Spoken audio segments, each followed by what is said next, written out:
Venezuela, do you have any opinions about what's going on with Venezuela and what the long-term solutions would be for the folks of Venezuela? I know a lot of friends from Venezuela in our company. We have a lot of people that are Venezuelans that work. I myself did a video on Venezuela, and it's a concern when you see how they don't have vitamins, they don't have food. They're going through really tough times, and a lot of them are leaving to Colombia or Peru. What is the long-term solution for us to address someone like Maduro who is not willing to work to allow the free election taking place? What's the long-term solution for the folks of Venezuela? Well, you're exactly right that it's a horrible situation. 3.5 million refugees, a lot of malnutrition in the country, lack of medical care, horrible situation. On the other hand, nobody is willing to step forward and say there's a military solution. And part of that is, there's part of it, what justifies intervening in another country. Part of it is recognition he still has a lot of support, not just from the military, but from the militias, the Chavista militias that are armed in that country. So the solution that people are trying to pursue, I think, is in principle right, which is you find ways to increase the pressure on them. And you try to reduce the resources they have available to pay for what they're doing in their government. And that you get to a situation where either they decide they're going to leave or they're happy to negotiate a way to leave and a transition maybe to an internationally supervised election. But I don't think this is going to happen quickly. It is going to be necessary to have a constant effort to look at ways by the regional countries, by other international countries, to increase that pressure. And that probably means, we get back to China here, it probably means working China, working Russia, working Cuba to get them to stop buying Venezuelan petroleum to increase that pressure. This is important, Mm-hmm. right? So as it says, Cuba, Russia is right now buying petrol, Support them. supporting them, right? Right.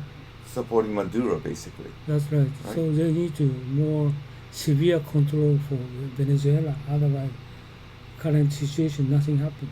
Right, and but also military action is not the answer either. And that's right. Right. He said, yes. You think that would cause him to say, okay, I give up? I think it would make it a lot harder for them to run the country because they would have less income to actually pay their soldiers, their militia. And that, I think, would open the door. So this is the really important part, right? So money talks. If Maduro is not really caring about citizens, and because economy is poor, right? People is going through a tough time, and Maduro is not really helping citizens, right? But why he have the strong military is because from the oil he can pay the money to his military and militias.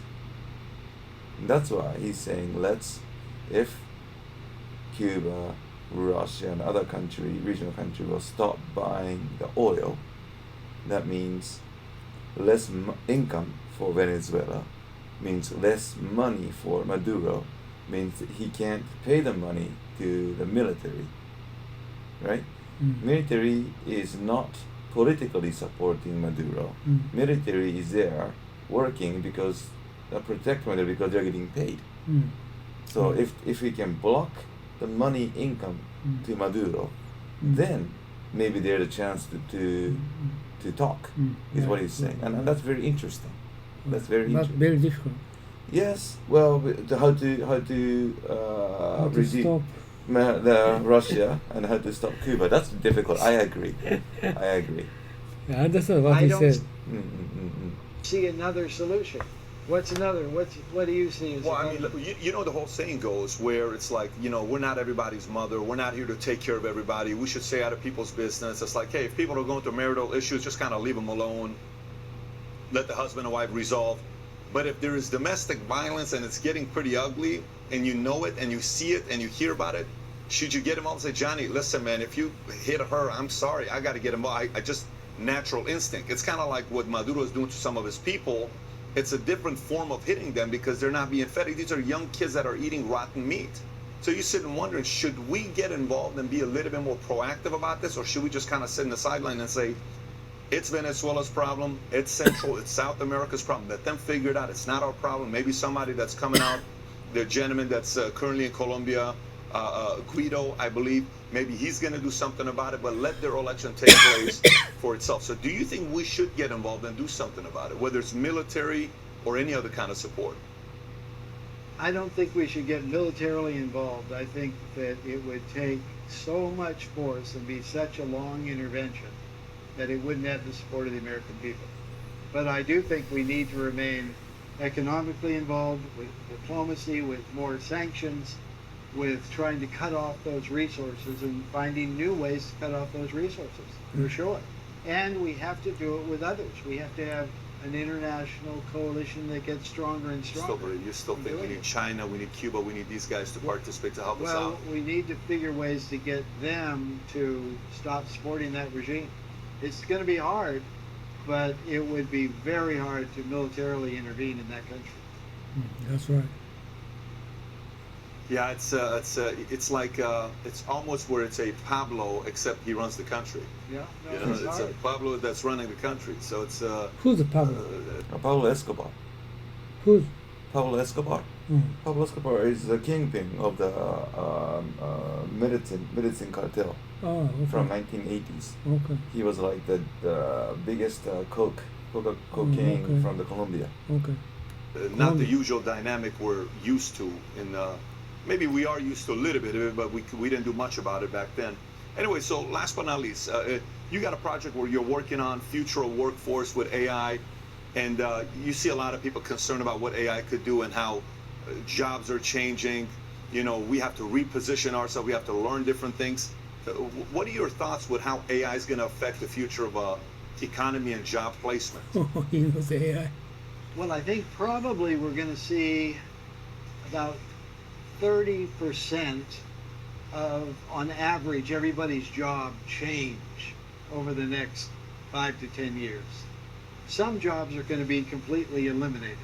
Some new ones are going to be created, and then others are going to be reinvented. And so if we don't get smarter about the mix of private sector business models, education, and education coming into the workforce and while you're in the workforce, and then government policies that help support that, we're going to suffer some of the same problems we've seen over this first 15 years or so of this decade, with a lot of people feeling left behind, getting pushed out of the workforce, being politically disgruntled. We need to get ahead of it right now. One recent study found that the same parts of the country that got hit by the first decade of job losses are going to be hit again when AI comes in. It's going to be these traditional manufacturers by some study funded. We need to get ahead of it right now. Yeah, we get ahead of it, right? One recent study found that the same parts of the country that got hit by the first decade of job losses are going to be hit again when AI comes in. So he said we need to going to take action. yes, basically that because when there's a section behind on job market, and because of the AI, they'll have more bigger impact. That's what he said. It's right? going to be these traditional manufacturing areas, on average, that are going to be hit harder. So unless we change our approach, we're going to relive that same kind of pain. So what I've been working on are a number of specific ideas of how governments, the education sector, and private companies can start working nationally at state levels and then locally to really train people as part of just the way you do business. So for all the entrepreneurs and business people watching your channel, it's building into their model. I'm just going to have to count for spending money to invest in my human capital, to give them retraining when we get new technologies. Sometimes it might be a week, sometimes it might be a month. Depends on the business. And I'm going to have to be supportive of working with that local community college or university that they actually give the courses that are going to make people good workers for me. They can't just do English literature, as important as that is, or history, or those straight business classes. They really have to know what kind of technology is coming through, where business. But aren't they slow? Aren't colleges slow to adapt with what's needed to teach? They I are. mean, if there's a criticism of colleges, if there's skill set that's needed today, we're not going to get it as a class for 4 years. That's right. So that's why what I think is we have to establish these active, interactive councils between government, education, and business in different localities. It's something that can be done regionally, to be talking about this on a regular basis, so people are reinforcing the need to change, so they can do it. Makes sense. I agree. He does not agree. And it's the same way for business. You know, business traditionally, if I need somebody new, I'll hire that person new, and if these people don't have the skills, thank you for your service. I think that's going to have to change. He doesn't. He's thinking is because He's just nodding, but he does not. No, agree. not entirely agree. Well, because Okay, go ahead. because, I understand. He trying to think of the example, right? Yeah, really, I real understand. example. There's Right. some real example, In a yeah. sense, as it already I has understand in, what he wants in to say. Germany and Japan, they build that into their business model. That sure, some people leave, but they're really training their workers along the way. So when that new technology comes in, when those robots come in, when the machine learning starts, they train those workers, and that's just part of the expense of doing business. It's being more competitive to do that. Yeah, it's going to be, again, with AI, I think private sector is going to be those who adapt and adjust quickly will have the edge. But I also read a lot of people say, experts say that AI is not going to have a big effect for a long time. And when it does, you know, those who adjust and adapt quickly will benefit from it. Those who don't are going to take a hit, but it's not going to be the next 5-10 years. There are some experts that are saying 30-40 years is when it's really going to happen, but nobody knows. We're going to see what's going to happen. No, there are a number of studies, the World Economic Forum, Accenture, you know, a number of the other manpower groups and stuff look at it, and they say, no, you're really going to start feeling it over the next 5 and 10 years. So if you're smart, you just start changing your system now, and you get ready. Well, I think it's better to anticipate it coming. Right. I think it's smarter to anticipate it coming so you're not surprised. The last thing you want to do in business is to be surprised. Exactly. We've seen a lot of companies do that, and there's many cemeteries filled with companies like Blockbuster, Kmart, and many other ones that are buried there. So some areas, for example, you think, well, some of it is on-the-job learning, apprenticeship, but there are other things like credentials. Like when you're going to hire somebody, what does that credential mean? So there are a lot of things you can do to make those credentials more, have more confidence in them, to be shared more widely.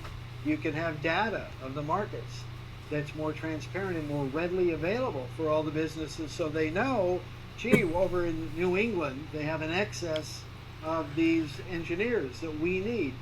Let's reach out there and get them. There are things governments can do to make that data more available. So there are a whole bunch of things you can do to make this a smoother process, and that's what we're looking at.